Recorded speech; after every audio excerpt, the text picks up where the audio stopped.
The controlled corporate press cynically reported that the Gates were giving the money to help third world children. Bill and Melinda Gates were dethroned as the world's most generous philanthropists when their friend and fellow population reduction enthusiast, Warren Buffett, gave $37 billion to fund an army of population control groups. And I actually think the world will be much better when there's only 10 or 20% of us left. Dr. Eric Pianka.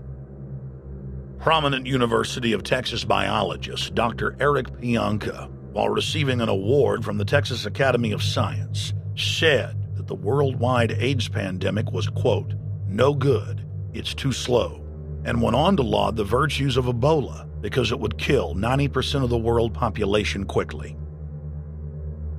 When his statements erupted into a national controversy, his graduate students defended him, stating that Pianka was too conservative and that all humans should be killed.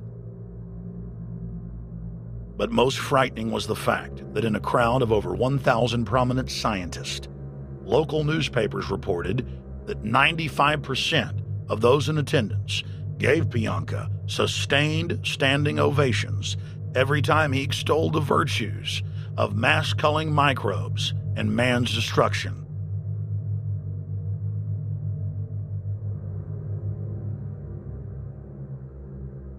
China was able to turn the corner and become the leading world superpower because they have a police state and they are able to force people to stop reproducing.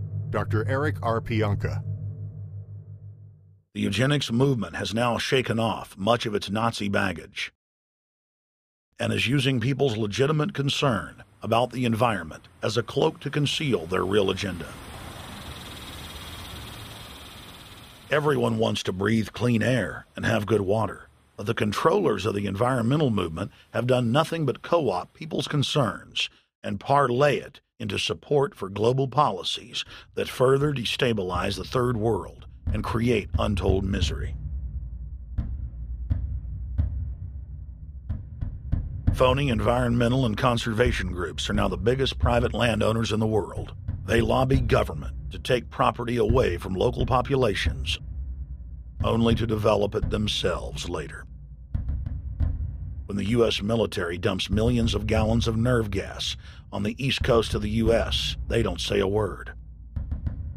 Thousands of companies are creating transgenetic cross-species hybrids, splicing plants, animals, and insects, and releasing the new organisms into the global biosphere, vandalizing the very genetic code of the planet. And large environmental organizations do nothing. The corporate elite of the planet intensified their push for a global taxation system with a year-long build-up to the Live Earth hysteria held on July 7th, 2007 on 7 continents. World leaders announced that saving the Earth was the new organizing principle for humanity and hailed it as the planet's new religion. They claimed that CO2, which plants breathe, was killing the Earth, and that we must reduce the number of children we have to curtail our carbon footprint. Countries across the world marked the day by passing new carbon tax schemes and raising taxes on gasoline, natural gas, and electricity. It is a scientific fact that the sun is the main driver of planetary climate, and the measurements are clear. The sun is becoming hotter, brighter. It has been slowly increasing thermal output in the last 100 years, causing warming not just on Earth, but throughout the solar system. But the scientific facts and even the order of the planets didn't matter to one of the chief organizers of Live Earth, David Mayer de Rothschild, heir to the British arm of the Rothschild fortune, when we spoke to him. When I called Rothschild on the order of the planets, he just laughed, thinking the audience wouldn't get it. He continued to count on the population's ignorance and claimed that the global warming lobby has nothing to do with carbon taxes. I guess he hadn't spoken with his good personal friend, Al Gore.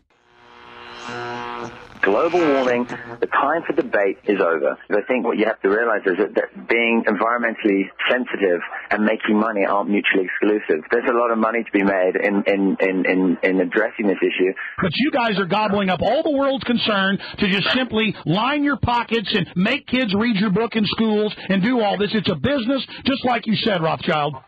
It's not. Do you think I make any money out of this? It's the same thing. It's the same thing your your money-changing ancestors did. They're in Germany, Red Shield, and I'm calling you out, Red Shield. We know it's a scam. A pollution-based tax system, principally CO2. We're causing it mainly, vast majority of it. The consequences are bad and will be catastrophic unless we act. The polar ice caps of Mars are receding at several miles a year, much faster than ours. And that the moons of Saturn and Jupiter are melting. In fact, several of their moons were ice and are now liquid seas. Now, how are SUVs causing that, David Rothschild? That's because those planets are closer to the sun, my friend. No, Jupiter and Saturn are not closer to the sun. Neither is Mars. Yes, sir. I think you'll find, right, that the very simple matter, and what I wanted to say, and this is my final point, forget your taxation theory, because actually it's not taxation. Put a price on the carbon. A tax is the best way. Cap and trade can also do it. If there were a carbon-based tax, would there be a need for an economy-wide cap and trade system? They are not either or. We can do both. I am in favor of both.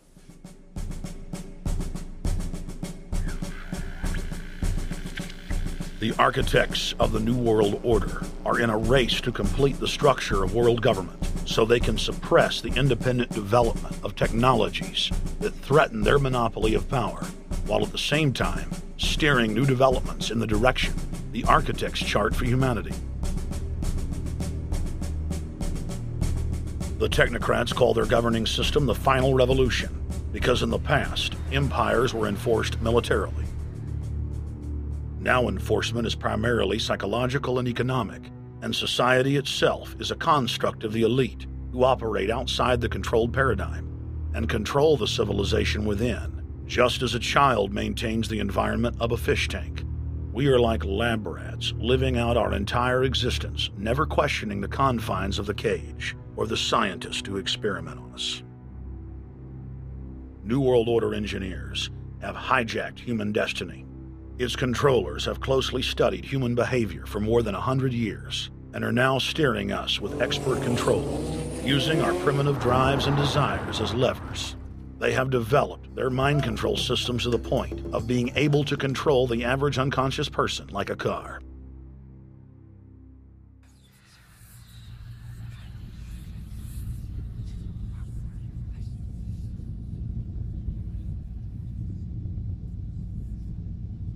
Eugenics dominated the 20th century. Its ruthless spirit has now metastasized into the fields of genetics, nanotech, and robotics. But that's not surprising. From their inception, all three disciplines have been dominated by eugenicists. The billionaire founder of Sun Microsystems, Bill Joy, courageously went public in 2000 to warn of a cancerous consensus among the technocratic elite that at best humanity would be completely enslaved by the year 2030, and at worst, mass extermination of everyone but the elite would take place. A who's who of the techno-elite are members of what is known as the transhumanist or post-humanist movement. Many of its adherents see only the beneficial aspects of technology's exponential rise, like bringing sight to the blind, sound to the deaf, and longer life for all. But what many of them don't know is that master eugenicist Julian Huxley founded transhumanism, and that society's controllers openly admit that the new system is designed to progress into absolute tyranny.